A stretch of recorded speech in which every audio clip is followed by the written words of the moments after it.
Hello friends, vibrant GS study centre में आप लोगों का स्वागत है। जैसा कि हम लोग टीजीटी पीजीटी इतिहास के लिए अध्ययन कर रहे हैं, इतिहास की क्लास चल रही है। इस क्रम में आज हम लोग उत्तर वैदिक आर्यों के भौगोलिक विस्तार के बारे में चर्चा करेंगे। देखिए, जो पहली की हमारी क्लास हुई थी उसमें हम लोग ऋग्वैदिक आर्यों के भौगोलिक विस्तार के बारे में चर्चा किए। आपसे बताए कि ऋग्वैदिक आर्यों का जो विस्तार था वो पूर्वी अफगानिस्तान से लेके सप्त सिंधु प्रदेश तक था। आगे चल के ऋग्वैदिक आर्यों ने अपनी सीमा को ब्रह्मवर्त तक कर लिया था। ब्रह्मवर्त का मतलब दुष्टती और सरस्वती नदी के बीच का जो भाग है उसे ब्रह्मवर्त कहते हैं। वहां तक आर्यों का विस्तार हो गया था। तो आर्य पूर्वी अफगानिस्तान से लेके राजस्थान तक आर्य बस गए थे। आगे चल के उत्तर वैदिक आर्यों का जो भौगोलिक विस्तार था, देखिए कहां से था कहां तक था। देखिए, पहली बात, उत्तर वैदिक जो आर्य थे अब वो सप्त सिंधु प्रदेश से आगे बढ़ेंगे। सप्त सिंधु प्रदेश ब्रह्मावर्त से आगे बढ़ेंगे। अब उनका विस्तार कहां तक होगा? उनका विस्तार गंगा यमुना द्वाब तक हो जाएगा। गंगा यमुना द्वाब उनके भौगोलिक विस्तार की परिधि में आ जाएगा। गंगा यमुना द्वाब से फिर उनकी संस्कृति आगे बढ़ेगी और वह कहां तक जाएगी? वह बिहार तक, जो वर्तमान जो गंडक नदी है जिसको सदा नीरा कहते हैं, यही उत्तर वैदिक आर्यों की उत्तरी सीमा हो जाएगी, पूर्वी सीमा हो जाएगी।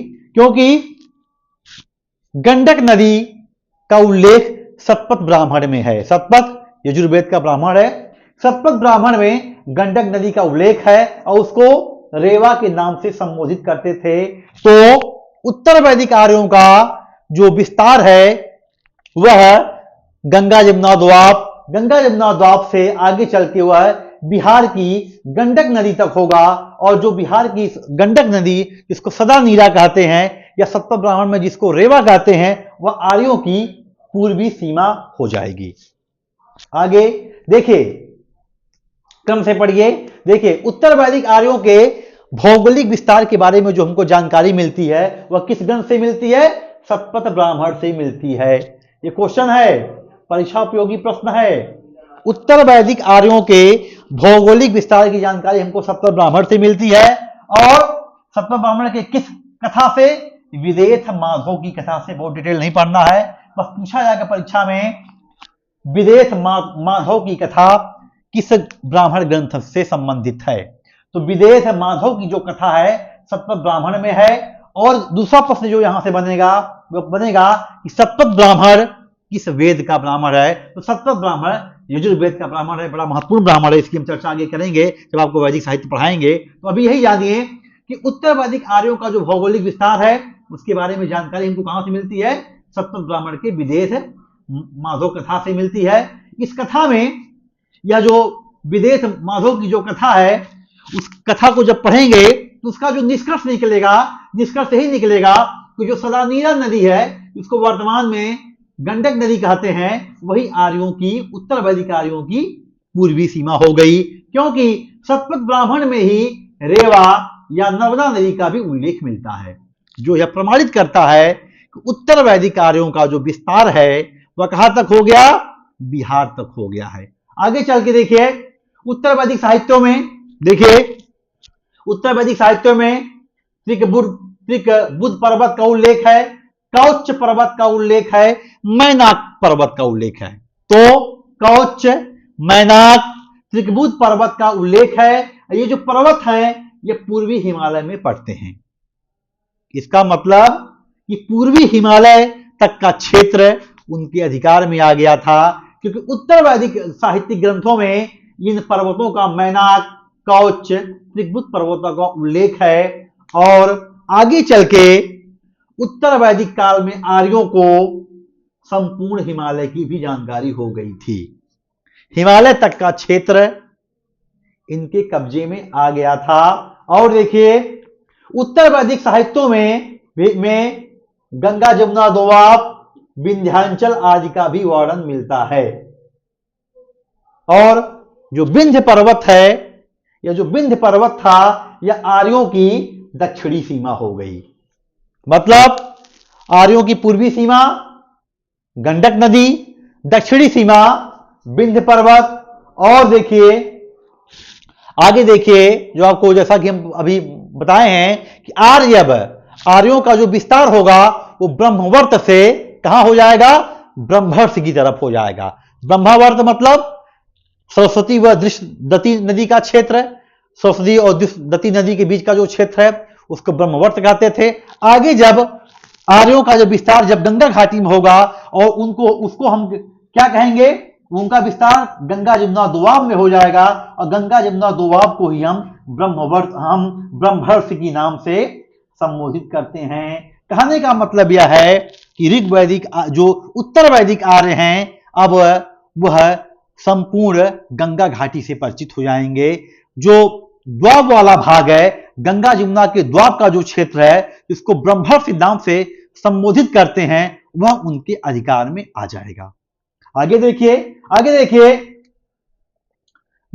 आगे हिमालय तथा विंध्याचल के मध्य क्षेत्र पर भी इनका अधिकार हो जाएगा और जिसे यह मध्य देश के नाम से संबोधित करते हैं। तो देखिए क्रम से पढ़िए, ब्रह्मर्षि के बाद मतलब गंगा जमुना द्वाब का जो क्षेत्र है वो इनके अधिकार में आएगा।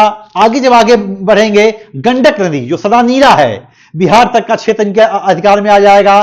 और इसके बाद मध्य देश जो विंध्याचल और हिमालय का जो मध्य भाग है वह भी इनके अधिकार में आ जाएगा, जिसको यह मध्य देश के नाम से संबोधित करते हैं। कालांतर में आर्यों का जो विस्तार है बिहार तथा बंगाल के दक्षिण पूर्व क्षेत्र पर भी हो जाएगा। अब कहानी कहां से शुरुआत होगी, देखिए ध्यान लगा के पढ़िएगा। कालांतर में आर्य बिहार तथा बंगाल के दक्षिण पूर्वी क्षेत्र पर भी अधिकार कर लेंगे। इस प्रकार संपूर्ण जो उत्तरी भारत है वह आर्यों के नियंत्रण, वह ऋग वैदिक आर्यों के नियंत्रण में, उत्तर वैदिक आर्यों के नियंत्रण में आ जाएगा, जिसे वे आर्यावर्त नाम देंगे। देखिए शुरुआत कहां से हुई थी, शुरुआत हुई है भारत में सबसे पहले आके आर्य कहां बसे, ऋग्वैदिक आर्य सप्त सिंधु प्रदेश में बसे। जो सिंधु और उसकी सहायक सात नदी घाटी है उसी को सप्त सिंधु प्रदेश कहते हैं। उसी सप्त सिंधु प्रदेश में ही ऋग्वेद की रचना हुई। सप्त सिंधु प्रदेश से आगे संस्कृति कहां बढ़ी, सरस्वती और दती या सरस्वती और घग्गर नदी घाटी में। मतलब जो ऋग्वैदिक आर्य हैं अब सप्त सिंधु प्रदेश से राजस्थान की तरफ बढ़े, राजस्थान से फिर आगे बढ़ेंगे कहां, पंजाब, राजस्थान आएंगे, राजस्थान से हरियाणा वाले भाग में आएंगे, हरियाणा वाले भाग से वो पश्चिमी उत्तर प्रदेश में प्रवेश करेंगे। अब ब्रह्मवर्त तक किसका भौगोलिक विस्तार था, यह था ऋग्वैदिक आर्यों का। अब देखिए संस्कृति कहां बढ़ती है, गंगा जमुना द्वाब की तरफ बढ़ती है। अब गंगा जमुना द्वाब की जो संस्कृति है वो किससे संबंधित है, उत्तर वैदिक कालीन आर्यों से संबंधित है। तो कहने का मतलब है कि सबसे पहले सप्त सिंधु प्रदेश, फिर ब्रह्मावर्त, फिर ब्रह्मर्षि, फिर मध्य देश बिहार तथा बंगाल का जो दक्षिणी पूर्व का क्षेत्र है, उसके बाद आर्यावर्त।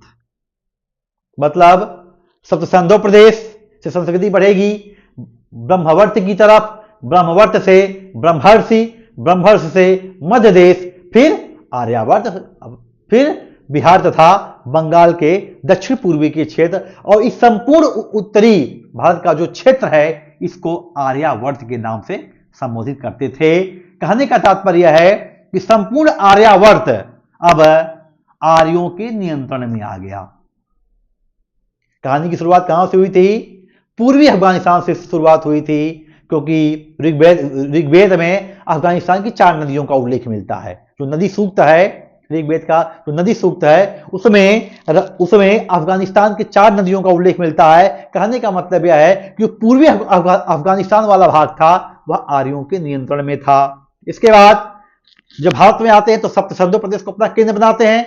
सप्त सिंधु प्रदेश से ब्रह्मवर्त, ब्रह्मवर्त से ब्रह्मर्षि, फिर मध्य देश, फिर बिहार तथा बंगाल का दक्षिण पूर्व का क्षेत्र। इस प्रकार संपूर्ण उत्तरी भारत आर्यों के अधिकार में आता है उसका नाम क्या देते हैं, वह आर्यावर्त।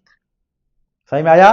तो क्रम याद कर लीजिएगा, सप्तसंधो प्रदेश, ब्रह्मवर्त, ब्रह्मर्षि, मध्य देश, बिहार तथा बंगाल का दक्षिण पूर्वी क्षेत्र, और इस पूरे क्षेत्र को आर्यावर्त नाम दिया गया है। कहने का मतलब यह है कि संपूर्ण उत्तरी भारत आर्यों के नियंत्रण में आया और जिसका इन्होंने पूर्ण रूप से आर्यीकरण कर दिया।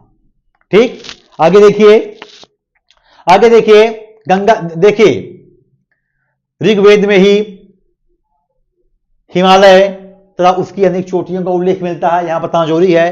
पर्वतों का उल्लेख है, पर्वत में किसका उल्लेख है, हिमालय पर्वत का उल्लेख है। और हिमालय की जो महत्वपूर्ण चोटियां हैं इसका ऋग्वेद में वर्णन आता है, किसका है, मुजवंत चोटी का उल्लेख है, सुसोम चोटी का उल्लेख है, शिलामत चोटी का उल्लेख है, आर्जिक चोटी का उल्लेख है, असरयानवत चोटी का उल्लेख है। बड़ा महत्वपूर्ण है। ऋग्वेद का जो नवम मंडल है, आपको आगे पढ़ाएंगे, वह सोम देवता को समर्पित है। और जो सोम नामक पेय था, जो आर्यों का मुख्य पेय था, वह कहां से आता था, इसी हिमालय की मुजवंत चोटी से आता था। तो हिमालय से परिचित थे। दूसरी बात, इसी में ही एक शयनावत चोटी का भी उल्लेख है जो कि कश्मीर घाटी के पास स्थित था। पर्वत के बारे में उल्लेख हो गया। देखिए समुद्र के बारे में भी सीमित साक्ष्य मिलते हैं। विद्वानों का एक वर्ग कहता है कि ऋग्वैदिक आर्यों को समुद्र की जानकारी थी, और दूसरा वर्ग कहता है कि समुद्र की जानकारी नहीं थी। जो विद्वानों का एक वर्ग समुद्र के बारे में जानकारी के बारे में जो जोर देता है, वह कहता है कि जो सिंधु नदी थी वह अरब सागर में गिरती थी। इस आधार पे वह कहते हैं कि ऋग्वैदिक आर्यों को समुद्र की जानकारी थी। अब विवाद का विषय है, विद्वानों का एक वर्ग कहेगा जानकारी थी नहीं थी, तो इसमें बीच का रास्ता निकालिए, जैसा प्रश्न आएगा वैसे उत्तर दीजिएगा। ठीक, अगली बात देखिए। अब देखिए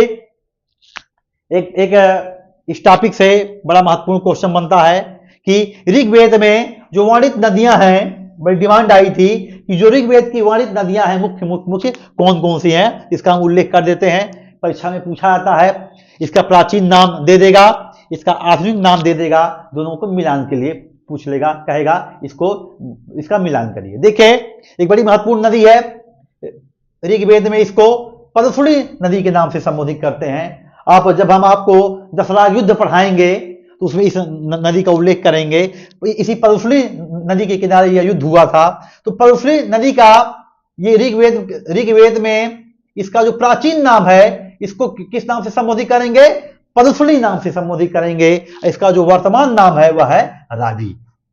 मतलब जो रावी नदी है इसी को ऋग्वेद में पदसुड़ी नाम से संबोधित करते हैं। आगे देखिए एक नदी झेलम है, झेलम को ऋग्वेद में वितस्ता नाम से संबोधित करते हैं। इसी झेलम नदी के तट पे सिकंदर का और पोरस का युद्ध हुआ था।